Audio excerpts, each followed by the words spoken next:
starting to wane a little bit, but we'll still be talking about it for the better part of this work week, even as we head into the weekend. Extreme heat, though, has been baking millions of Americans as it's just been lingering over the eastern half of the U.S. You're looking live at Philly, Boston, Washington, D.C., and New York City. Boston, you feel like 112 degrees. Absolutely brutal. Air temp for you there sitting at 99. For New York City, you've been flirting with that 100-degree point. The record today was 99 degrees, and so we have broken that record. We hit 99, but we have not quite gotten to 100. And as the hours go by, I'd really say we only have about another 1 hour, maybe closer to an hour and a half until that would be the deciding factor on if we could get to that 100-degree point or not. But these have been centuries-old records. We talk about daily record highs broken, and sometimes it's, oh, we broke it from last year. This is breaking records all the way back to the 1800s. 1900s for Worcester, Massachusetts. That was back in 1914. But 1888 has come up a lot, especially for New York City. So I was talking behind the scenes. I wonder what some New Yorkers back then were thinking. I mean, it's just got to be brutal, especially without central AC that everybody's been clamoring to right now, desperate for the AC. Record highs today, 26 new records so far. We still have some room for a few more records to fall. Portland, Maine, 98. Hartford, Connecticut, 98 degrees. That record was back in 2013. Manchester, New Hampshire, 100 degrees. So you reached that triple-digit point, and all of that really leading to this expansive coverage of pink all over this map. So heat advisories and extreme heat warnings all at play. Extreme heat warning is taking it up a notch from just a heat advisory. Typically, that is when you have a couple of hours strung together of a given threshold of temperatures. For New York City, it's when you get the feels like temperature to about 105 degrees for a 2-hour time span, something that we've seen for today, and we also had it yesterday as well. So for many major metros, from Boston down to D.C., we're under that extreme or excessive heat advisory. Right now, though, temperatures are hovering right into the upper 90s. If you head further north, look at Chicago. Chicago, you were part of this heat story where you were into the upper 90s over that triple-digit point for the feels like temperature. You're just now watching that heat wane a little bit, but by no means is it cool for you guys. But it's been the dew points that's been the biggest story, and a bigger comparison from today and yesterday. For today, the dew points dropped down just a touch, but it has helped it feel maybe a little more bearable, although the air temperature has been warmer than it's been the past couple of days. Drier air can actually get a little bit warmer as compared to this moist air. So that's why we're seeing air temperatures warmer, but the feels like maybe a little bit cooler from yesterday.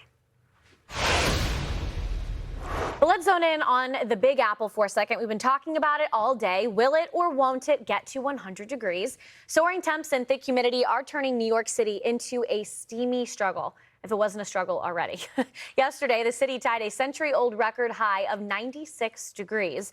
And with the potential for triple digits today, even more heat records could be broken. Fox Weather's newest team member, Bayne Froney, is live in Central Park with the latest. Bayne, you've been out there since 9 a.m. this morning.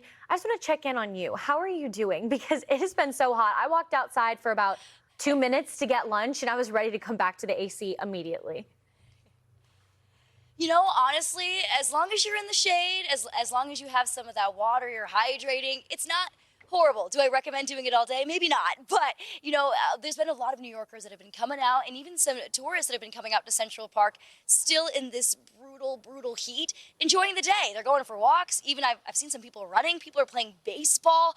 Some are even tanning. I don't know how they're doing it. But, you know, as long as you're hydrating and just staying safe, giving yourself some breaks in the shade and the air conditioning, you should be okay. But, you know, speaking of those record temperatures, we did break that record here in Central Park.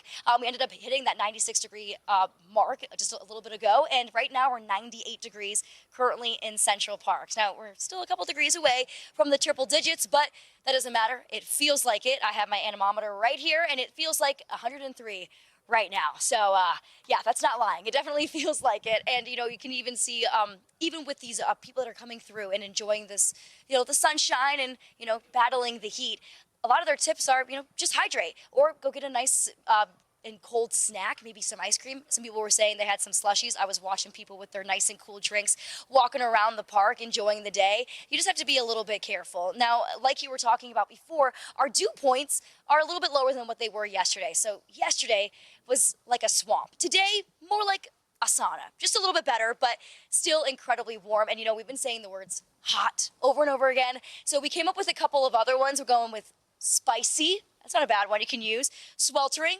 blistering, and also oven-like. That one's my favorite. So there's a lot of words that you can use to describe the heat because it's not going anywhere anytime soon. We still have a few more warm days ahead for us. Now, that extreme heat warning, that does expire later on this evening at 8 o'clock for us here in New York City, but we do have those heat advisories still in play starting tonight and overnight into tomorrow as well. So again, you still want to make sure you're being extra careful. Now, talking about that record-breaking heat, a lot of areas have already broken those records. All of the climate sites in New York City have broken that record. Newark set a record set in 1996, broke that record earlier today, hitting triple digits. Same with JFK, LaGuardia hitting 97 degrees. That was a record that was back in 1966 that they broke. So a lot of areas, even though maybe we're not going to hit triple digits for today, we're still having a record-breaking day. And even talking more about those records, back in June, or I guess for the whole entire month of June, the last 100-degree day in June was in 1966 as well. Now, the last time we saw 100 degrees here in the city, that was back in 2012. So it's been over 10 years since we felt this heat. And throughout the next few days, you just want to make sure you're being careful, and that heat stroke potential is still also going to be there. So you want to make sure you know the starting points of that, possibly headaches, feeling dizzy, or feeling nauseous. If you have any of those, you just want to take it easy, try and find a cool place to be. Those cooling centers are also going to be open throughout the boroughs for the rest of the day, so just keep that in mind. Try and stay cool as best you can. We're trying over here. We're hydrating. We're almost done with our day, so we're going to go get some ice cream after this.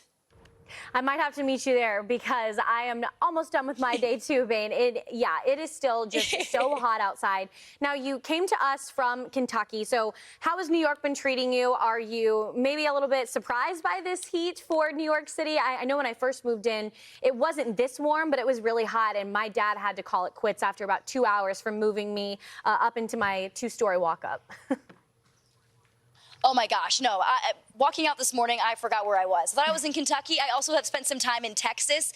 It feels more like Texas heat in the South. So definitely wasn't expecting this, but it's been beautiful here so far. Everyone's been great. This is my first time in Central Park. So even though it's nice and hot, we're still having a great time. Hey, well, there you go. I mean, at least work, you can explore some new parts of Central Park and of Manhattan. Bayne, we're lucky to have you. We're glad to have you here. And thanks for braving the heat for all of us today. We appreciate it. Thanks, Haley.